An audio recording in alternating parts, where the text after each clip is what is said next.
ಈಗ ಇಡೀ ವಾರದ ವಿಶೇಷ ಏನಿದೆ, ಯಾವ್ಯಾವ ದಿನ ಏನು ವಿಶೇಷತೆ ಇದೆ, ಇದ್ರ ಬಗ್ಗೆ ಶಾಸ್ತ್ರಿಗಳು ತಿಳಿಸ್ಕೊಡ್ತಾರೆ. ಶಾಸ್ತ್ರಿಗಳು ಏನು ವಿಶೇಷತೆ ಇದೆ? ಕಾರ್ತಿಕ ಮಾಸ ಶುರುವಾಗಿದೆಯಲ್ಲ, ಹೀಗಾಗಿ ವಿಶೇಷಗಳಿದ್ದಾವೆ. ಮೊದಲನೇದು ಸೋಮವಾರವೇ ಕಾರ್ತಿಕ ಸೋಮವಾರ ಅಂತ ಪ್ರಾರಂಭವಾಗುತ್ತೆ. ನೋಡೋಣ, ಗಮನಿಸಿ. ಈ ಒಂದು ವಾರದಲ್ಲಿ ಪ್ರಧಾನವಾಗಿ ನಾವು ಎರಡನ್ನು ಗಮನಿಸ್ತೀವಿ. ನಾಳೆ ಸೋಮವಾರ ದಿವಸ ಕಾರ್ತಿಕ ಸೋಮವಾರದ ಜೊತೆಗೆ ವೃಶ್ಚಿಕ ರಾಶಿಗೆ ಕುಜನ ಸಂಕ್ರಮಣ ಆಗ್ತಾ ಇದೆ. ಮಹಾಬಲಿಷ್ಠ ಗ್ರಹ ಅದು ಪ್ರವೇಶ ಆದರೆ ಬಹಳ ಎಷ್ಟು ಬಲ ಬರುತ್ತೆ ಅನ್ನೋದು ನೋಡೋಣ. ಇನ್ನು ನವೆಂಬರ್ 1 ತಮ್ಮೆಲ್ಲರಿಗೂ ಗೊತ್ತೇ ಇದೆ, ಶನಿವಾರ ದಿವಸ ಕನ್ನಡ ರಾಜ್ಯೋತ್ಸವ. ಕನ್ನಡದ ವಿಜಯ ಒಂದು ದಿವಸಕ್ಕಲ್ಲ, ಪ್ರತಿ ದಿವಸ ಕನ್ನಡದ ಉತ್ಸವವನ್ನು ಆಚರಿಸಬೇಕು. ನಾವು ನಮ್ಮ ಮನಸ್ಸಿಗೆ ತಂದುಕೊಳ್ಬೇಕು, ಮಾತುಗಳಲ್ಲಿ ತಂದುಕೊಳ್ಬೇಕು ಮತ್ತು ತನ್ನ ಮೂಲಕ ಹರಡಬೇಕು. ಈ ರೀತಿಯಲ್ಲಿ ಈ ವಾರದಲ್ಲಿ ನಾವು ಈ ಎರಡು ಪ್ರಧಾನವಾದದ್ದನ್ನು ಗಮನಿಸ್ತೀವಿ. ಮುಖ್ಯವಾಗಿ ನಾಳೆ ಸಾಮಾನ್ಯವಾಗಿ ನಮ್ಮ ಮನಸ್ಸಿಗೆಲ್ಲ ಏನು ನೋವನ್ನು ಕೊಡ್ತಕ್ಕಂಥ ಕುಜಗ್ರಹ ಅಂದರೆ ನಮಗೆ ಒಂದು ರೀತಿಯ ನೋವು, ಒಂದು ರೀತಿಯ ಭಯ, ಒಂದು ರೀತಿಯ ದೋಷ ಅಂತಕ್ಕಂಥ ಒಂದು ಅದೇ ಭಯವೇ. ಆ ಭಯ ಅಂತಕ್ಕಂಥ ಮೋಡ ನಮಗೆ ಆವರಿಸಲಿಕ್ಕೆ ಕುಜ ಕಾರಣೀಕರ್ತನಾಗಿದ್ದರೆ, ನಾಳೆ ದಿವಸ ಅವನ ಸ್ಥಾನ ಪಲ್ಲಟ ಸಂಕ್ರಮಣವೇ ಆ ಭಯವನ್ನು ನಿರ್ಮೂಲನೆ ಮಾಡ್ತಕ್ಕಂಥ ವಾತವು ಗಾಳಿಯೂ ಆಗಿದೆ. ಈಗ ಸುಭಾಷಿತಕ್ಕೆ ಅನ್ವಯ ಮಾಡೋದಾದರೆ ಆ ರೀತಿಯಲ್ಲಿ ಆ ಕುಜನ ಬಲ ಏನು ಇತ್ಯಾದಿಗಳನ್ನು ನಾವು ರಾಶಿ ಫಲ ನೋಡ್ತಾ ಹೋಗೋಣ. ತುಂಬ ಚೆನ್ನಾಗಿದೆ, ಒಳ್ಳೆಯ ಫಲಗಳನ್ನು ಕೊಡ್ತಾನ ಅಂತ. ಓಕೆ, ಏನು ತುಂಬಾ ಜನ ಕಾಲರ್ಸ್ ಇದ್ದಾರೆ. ನೇರ ಪ್ರಸಾರದ ಕಾರ್ಯಕ್ರಮ ಆಗಿರೋದ್ರಿಂದ ಅವರಿಗೆ ನೇರವಾಗಿ ಹೌದು ಕಾರ್ಯಕ್ರಮಕ್ಕೆ ಕರೆ ಮಾಡಿ ನಿಮ್ಮ ಪ್ರಶ್ನೆಗಳಿಗೆ ಉತ್ತರ ಪಡಿಬಹುದು. ಮೊದಲ ಕಾಲರ್ ಬೆಂಗಳೂರಿನಿಂದ ಸ್ಮಿತಾ ಕರೆ ಮಾಡಿದ್ದಾರೆ. ನಮಸ್ತೆ ಸ್ಮಿತಾ ಅವರೇ. ನಮಸ್ತೆ ಮೇಡಮ್. ನಮಸ್ತೆ. ಯಾರ ಬಗ್ಗೆ ಕೇಳಬೇಕಿತ್ತು? ನಮ್ಮ ಅಕ್ಕ ಬಗ್ಗೆನೆ. ಓಕೆ, ಅವ್ರ ಹೆಸರು? ವಾಣಿಶ್ವರಿ. ಓಕೆ, ಡೇಟ್ ಆಫ್ ಬರ್ತ್ ಹೇಳಿ. Date of birth February 2, 1993. 2/2/1993. Time 5:25 AM ಬೆಳಿಗ್ಗೆ.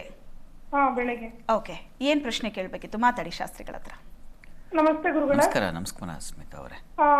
ನೀವು ಹಿಂದೆ ಒಂದ್ಸತಿ ಹೇಳಿದ್ರಿ, ಅದು ಸತ್ಸವಿಕೆ ಅದಕ್ಕೆ ಮೆಂಟಲಿ ಡಿಸ್ಟರ್ಬೆನ್ಸ್, ದೊಡ್ಡವರೆಲ್ಲ ಕೂತ್ ಮಾತಾಡಿ ಅಂತ. ಅದೇ ತರ ಕೂತ್ ಮಾತಾಡಿದ್ರೆ ಮೊನ್ನೆ ನವರಾತ್ರಿ ಟೈಮಲ್ಲಿ ಒಂದ್ ವಾರದಲ್ಲಿ ಒಂದಿನ ಬಂದಿದ್ರು, ಆದ್ರೆ ಅವತ್ತು ಜಗಳ ಇತ್ತು. ಅದಕ್ಕೆ ನಾವು ಇವಾಗ ಸೆಕೆಂಡ್ ಟೈಮು ಮತ್ತೆ ಕೂತ್ ಮಾತಾಡಿದ್ರೆ ಬೆಟರಾ, ಇಲ್ಲ ಅಂದ್ರೆ ಫಸ್ಟ್ ಪೊಲೀಸ್ ಸ್ಟೇಷನ್ಗೆ ಹೋಗಿ ಕಂಪ್ಲೇಂಟ್ ಕೊಟ್ಟು ಡೈರೆಕ್ಟ್ ಆಗಿ ಹಂಗೆ ಅಲ್ಲೇ ಎರಡನೇ ಸತಿ ಮತ್ತೆ ಮಾತು ಶುರು ಮಾಡೋದ ಗುರುಗಳ? ಮತ್ತೆ ಯಾಕಂದ್ರೆ ನಾರ್ಮಲ್ ಆಗಿ ಹೇಳಿದ್ರೆ ಅವರು ಎಲ್ಲ ಒಪ್ಕೋತಾ ಇಲ್ಲ, ಸಂತಾನಕ್ಕೆ ಸ್ಪಂದಿಸ್ತಾ ಇಲ್ಲ, ಈ ತರ ಎಷ್ಟೊಂದು ವಾದ ವಿವಾದನೆ ನಡೀತಾ ಇದೆ. ಅದಕ್ಕೆ ಎರಡನೇ ಸತಿ ಮನೆಯಲ್ಲಿ ಕೂತ್ ಮಾತಾಡ್ಬಿಟ್ಟು ಸ್ಟೇಷನ್ಗೆ ಹೋಗಿ ಕಂಪ್ಲೇಂಟ್ ಕೊಡೋದ, ಇಲ್ಲ ಡೈರೆಕ್ಟ್ ಆಗಿ ಅಲ್ಲಿ ಸ್ಟೇಷನ್ ಅಲ್ಲೇ ಎರಡನೇ ಸತಿ ಮಾತಾಡೋದ?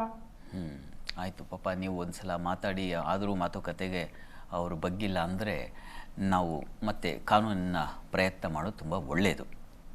ಒಂದು ಸಲ ಸಾಮ ರೂಪದಲ್ಲಿ ನಾವು ಏನೋ ಒಂದು ಅನುಕೂಲ ಆಗಲಿ, ಆಯಿತು, ತಪ್ಪಾಗಿದ್ದರೆ ಅದು ಕ್ಷಮಿಸಿ ಮುಂದುವರಿತಕ್ಕಂಥದ್ದು ಒಂದು ಆ ರೀತಿಯ ಒಂದು ವಿನಂತಿ ಅದು ಮಾಡಬೇಕಾಗತ್ತೆ.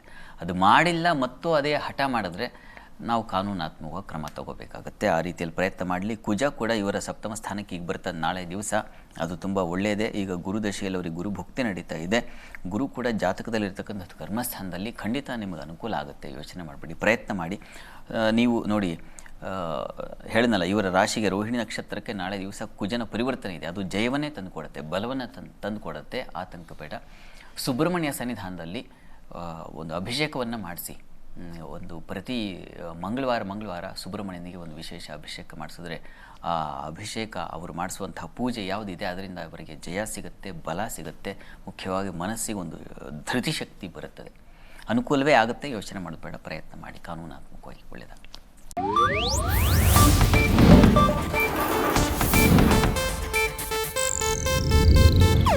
ಇದು ಏಷ್ಯಾನೆಟ್ ನ್ಯೂಸ್ ನೆಟ್ವರ್ಕ್ ಪ್ರಸ್ತುತಿ.